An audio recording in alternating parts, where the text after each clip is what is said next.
కే మొగ్గు చూపుతున్నారు.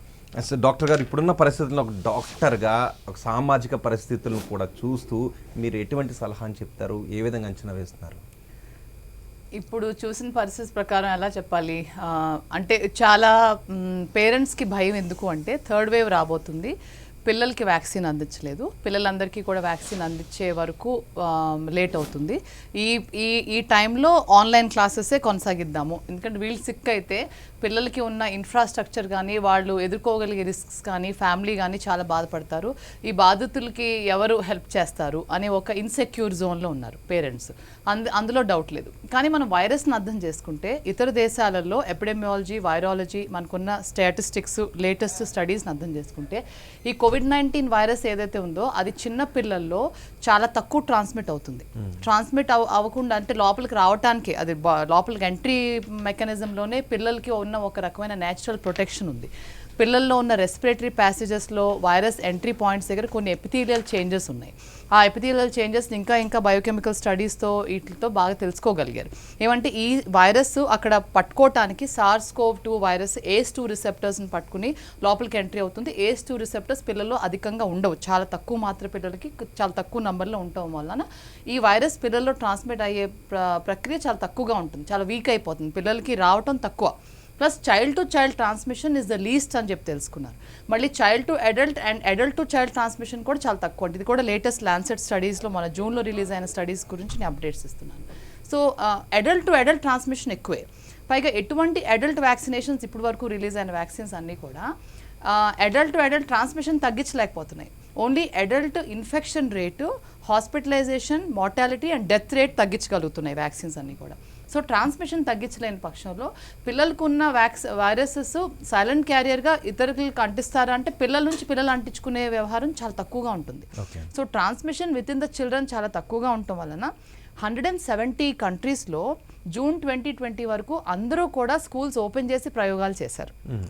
ఇందులో ముఖ్యంగా ప్రైమరీ, ప్రీ ప్రైమరీ స్కూల్స్ చిల్డ్రన్లో లీస్ట్ ట్రాన్స్మిషన్ అనే ఈ డేటా ఎందుకు వచ్చిందంటే ఈ డేటా రకరకాల యూకేలో, యూఎస్లో, బ్రెజిల్లో ఉన్న డేటాని మెటా అనాలిసిస్గా రివ్యూ ఆర్టికల్ ల్యాన్సెట్లో పబ్లిష్ చేశారు. ఈ డేటా అసలు ఎందుకు రాగలిగిందంటే 170 కంట్రీస్లో ఇతర దేశాలలో స్కూల్స్ ఆల్రెడీ ఓపెన్ చేశారు, అక్కడ ఈ ప్రయోగం చేశారు, వాళ్ళు కొంత నేర్చుకోగలిగారు, దీంతో ఈ డేటా మనకి బయటకు వచ్చింది. ఇదేంటంటే చైల్డ్ టు చైల్డ్ ట్రాన్స్మిషన్ చాలా తక్కువగా ఉండటం వలన పిల్లలకి వ్యాక్సినేషన్ ఇవ్వకుండానే పిల్లల్ని పంపించవచ్చు స్కూల్స్ కానీ. ఇందులో లీస్ట్ ట్రాన్స్మిసబుల్ గ్రూప్ ఏది అంటే ప్రైమరీ అండ్ ప్రీ ప్రైమరీ అంట. మరి వాళ్ళల్లో మనం హ్యాండ్ హైజీను, మాస్కింగ్ నేర్పించగలమా అంటే బిహేవియరల్ సైన్సెస్ స్టడీస్లో కూడా నేచర్లో అది కూడా పబ్లిష్ చేశారు. నేచర్ అనే జర్నల్లో పబ్లిష్ చేసింది ఏంటి అంటే పిల్లల్లో బిహేవియరల్ సైన్స్ మనం చాలా ఫాస్ట్గా నేర్పించగలమంట. పిల్లలు విన్నట్టు పెద్దలు వినరు. అందుకే అంటారు చూడండి, మొక్కై వంగంది అదే ఆ సామెత ఊరికే రాలేదు. ఎందుకంటే పిల్లల్ని చాలా చక్కగా మాస్క్ పెట్టుకోవటము అదన్నీ మనం బిహేవియరల్ చేంజెస్ చాలా ఈజీగా నేర్పించగలిగారంట. పిల్లల్లో బిహేవియరల్ మోడిఫికేషన్ చాలా ఫాస్ట్గా సక్సెస్ అయ్యారు. కానీ మనకి ఇక్కడ కొందరు పేరెంట్స్ ఏమంటారంటే ఒకళ్ళ మాస్క్ ఇంకొకళ్ళు పెట్టుకునే అంత కూడా, ఇప్పుడు నీ మాస్క్ నేను ట్రై చేస్తా, నా మాస్క్ నువ్వు ట్రై చేయి, టిఫిన్ బాక్సులు మార్చుకున్నట్టుగా మాస్కులు కూడా మార్చుకుని అంత ఎక్కువగా రిస్క్ కూడా చెందే అవకాశం ఉంటుందంటే ఉంటుంది, ఖచ్చితంగా ఉంటుంది. ఎందుకంటే ఇండియాలో మనకి ఎక్కువ మంది పిల్లల్ని చిన్న క్లాస్ రూమ్స్లో చూసుకోవాలి కనుక వాళ్ళందరికీ కూడా hand sanitizer, hand wash techniques, అసలు బాత్రూమ్స్లో చాలా చోట్ల అసలు అన్ని సింక్స్ ఉండవు, అంత గబగబా అందరూ వాష్ చేసుకుని అక్కడ సోప్స్ అవైలబుల్గా ఉండాలి. పోనీ వాళ్ళు శానిటైజర్ తీసుకెళ్లాలంటే వాళ్ళు దూరంగా కూర్చోవాలి, వాళ్ళు ఏరీగా క్లాస్ రూమ్స్ ఏరీగా ఉండాలి. ఇవన్నీ మనకి ఇబ్బందులు ఉన్నాయి, నేను ఒప్పుకుంటాను. కానీ ఈ స్టడీస్ ద్వారా తెలుసుకున్న విషయాలు చెప్తున్నాను. పైగా అది కాకుండా అసలు పిల్లల్లో CD4, CD8 ఫీనోటైప్ చాలా స్ట్రాంగ్గా ఉంటుందని, అసలు ఈ వైరస్ లోపలికి ఎంట్రీయే చాలా తక్కువ అని, ఎంట్రీ అయినా కూడా లోపల ఎస్టాబ్లిష్ అయ్యి ఇమ్యూన్ యాంటీబాడీస్ కూడా పిల్లల్లో చాలా వేగంగా ఉంటాయని, అందుకనే పిల్లలకి అంత రిస్క్ ఉండదని. పైగా ఫస్ట్ వేవ్, సెకండ్ వేవ్లో కూడా పిల్లల్ని అడల్ట్స్ని ఈక్వల్గా ట్రాన్స్మిట్ చేసిన వైరస్. పిల్లల్లో ఏమి ఎక్కువ హాస్పిటలైజేషన్ కానీ డెత్స్ కానీ లేవు కనుక థర్డ్ వేవ్ కూడా పిల్లల్లో అడల్ట్స్లో ఈక్వల్గానే ట్రాన్స్మిషన్ ఉంటుంది, ఈక్వల్గానే ఇన్ఫెక్షన్ రేట్ అవన్నీ ఉండొచ్చు. ఇన్ఫాక్ట్ పిల్లలు ఆర్ మోర్ ప్రొటెక్టెడ్ అనేది స్టడీస్ ద్వారా తెలిసిన విషయం. ప్రత్యక్ష క్లాసులకు పంపించడానికి భయపడే పేరెంట్స్కి మీరేం చెప్తారు? సో ప్రత్యక్ష క్లాసులకి భయపడే పేరెంట్స్ వాళ్ళ అభిప్రాయాలు వాళ్ళు ఈజీగా వ్యక్తం చేసుకోవచ్చు. ఎందుకంటే ఇప్పుడున్న భయాందోళనలో ఒక్కొక్క డాక్టర్, ఒక్కొక్క ఎపిడెమియాలజిస్ట్, ఒక్కొక్క స్టడీ ఒక్కో రకంగా విధంగా చెప్పడం వలన ఈ కన్ఫ్యూజన్ అనేది కిషోర్ గారు చెప్పినట్టు నేను ఆయనతో ఏకీభవిస్తాను. ఆ కన్ఫ్యూజను, ఆ ఫియర్, యాంగ్జైటీ ఉంది. ఉన్నందుకు వాళ్ళు ఒక చాయిస్ తీసుకోవచ్చు. ఎవరైతే పిల్లల్ని పంపించదలుచుకోలేదో వాళ్ళకి ఆన్లైన్ క్లాసెస్ అవైలబుల్ చేయాలి. ఎందుకంటే ఆ పర్టికులర్ ఫ్యామిలీలో వాళ్ళకున్న సిచ్యువేషన్, వాళ్ళకున్న బిలీఫ్ సిస్టమ్స్ బట్టి వాళ్ళు క్లాసెస్కి వెళ్లకుండా ఆన్లైన్లో తీసుకుంటా అంటే వాళ్ళకి ఆన్లైన్లో అవైలబుల్ చేయగలగాలి. కానీ ఏ పిల్లలైతే క్లాస్కి వెళ్ళి చదువుకుంటారో ఇంట్లో చాలా దెబ్బతినిపోయిన పిల్లలు చాలా మంది ఉన్నారు రోహిత్ గారు. ఈ 1.5 years 17 months మన ప్రపంచవ్యాప్తిగా ఓన్లీ 4-5 దేశాలు మాత్రమే అసలు స్కూల్కి పంపించకుండా ఉన్న దేశాలలో భారతదేశం ఒక దేశం. Only 4-5 countries has not even tried. అసలు ఒక ట్రయల్ కూడా అయిన దేశం మన భారతదేశం ఒకటే.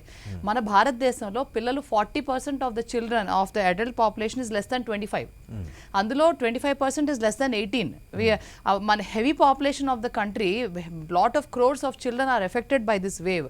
అది కాకుండా ఎంతో మంది స్టూడెంట్స్ మన అసలు ఎగ్జామ్స్ తీసుకోవాలి. 2020 year, 2021, 2022 year వరకు కూడా వీళ్ళందరూ కూడా అసలు ఎగ్జామ్స్లో వాళ్ళ స్టాండర్డ్ ఎలా ఉంటుంది అనుకుంటున్నారు? అసలు 3rd క్లాస్లో చదివే పిల్లాడు, ఇప్పుడే కొత్తగా అంకెలు, మల్టిప్లికేషన్, అడిషన్ నేర్చుకున్న పిల్లాడు 17 months స్కూల్కి వెళ్ళకపోతే వాళ్ళ దగ్గర ఫోన్స్ లేకుండా, గ్యాడ్జెట్స్ లేకుండా వాళ్ళ పేరెంట్స్ ఫోన్లు కాసేపు బారో చేసుకునేది ఒక క్లాస్ అటెండ్ అవుతారు. మిగిలిన క్లాసులు వాళ్ళ పేరెంట్స్కి వాళ్ళ ఫోన్లు ఇచ్చేయాలి.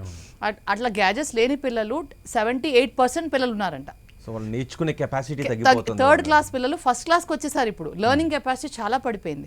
సో ఈ లెర్నింగ్ కెపాసిటీ పడిపోయిన ఇది ఇట్లాంటి నేపథ్యంలో మనకి ఇప్పుడున్న పాపులేషన్కి ఎంత, ఇప్పుడు మన పాపులేషన్ 130 crores-లో 96 crores-కి మనం వ్యాక్సినేట్ చేయాలి. అయితే అలా ఉన్నప్పుడు అడల్ట్స్ అందరూ వ్యాక్సినేట్ అయ్యారు అని అనుకుందాం. 96 crores-కి వ్యాక్సినేట్ చేయాలంటే 188 doses రెడీ కావాలి. 188 dosesకి December 31st నాటికి 76 crores పీపుల్కి మనం వ్యాక్సినేట్ చేయగలుగుతాం. ఇది 1 crore per day. మొన్న శుక్రవారం నాడు వ్యాక్సినేట్ చేసినంత వేగంగా మనం వెళ్ళగలిగితే అది ఇంకొక 76 crores ఇంకొక 120 days పడుతుంది. అంటే 76 + 76 మన 130 crores మనం పూర్తి అవడానికి June 2022 అవుతుంది రోహిత్ గారు. June 2022 వరకు adults are not fully vaccinated. అంటే ఈ పిల్లల పేరెంట్స్ ఎవరైతే ఉన్నారో వాళ్ళ ఇంట్లో గ్రాండ్ పేరెంట్స్ అవనివ్వండి, హౌస్ కీపింగ్ స్టాఫ్ అవనివ్వండి, అడ్మినిస్ట్రేటివ్, టీచింగ్ స్టాఫ్ 2 doses అందరూ 100% అందించుకోవడానికి June 2022 అవుతుంది.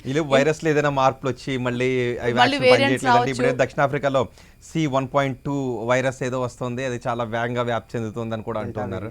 అవును సరే, ఇప్పుడు వేరియంట్స్ గురించి చెప్పుకుంటే 3rd wave అంతా కూడా స్ప్రెడ్ ఆఫ్ ది ఇన్ఫెక్షన్ బట్టి ఉంటుంది.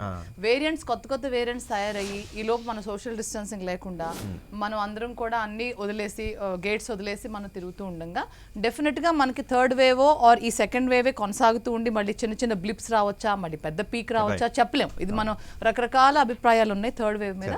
కానీ 3rd wave ప్రత్యేకంగా పిల్లలకి ఎఫెక్ట్ అవుతుంది అనేది పెద్ద అపోహ. అట్లీస్ట్ మీ ఛానల్ ద్వారా ఆ అపోహ నేను క్లియర్ చేద్దాం అనుకున్నాను. 3rd wave పిల్లలకి ఎఫెక్ట్ అవ్వాల్సిన అవసరం లేదు. ఎందుకంటే ఈ వైరస్ ప్రత్యేకంగా పిల్లల్ని ఎత్తుక్కుంటూ వెళ్ళదు. ఈ వైరస్ అందరికీ వ్యాపిస్తుంది.